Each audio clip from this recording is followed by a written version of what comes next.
बुजुर्ग शहरी की जिंदा दिली, पुलिस मोबाइल के सायरन पर रक्स, देखने वाले खुश, पुलिस अफसरान ने क्या किया, यहाँ जानिए।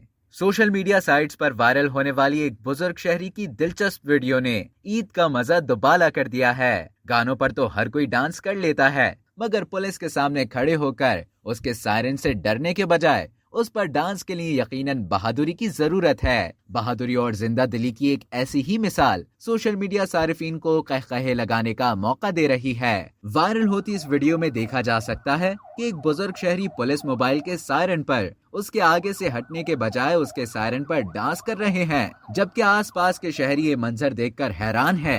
वीडियो में पुलिस एहलकार को भी उन बुजुर्ग शहरी पर हंसते और मोबाइल के आगे से हटने को कहते हुए देखा जा सकता है। अब तक के लिए इतना ही।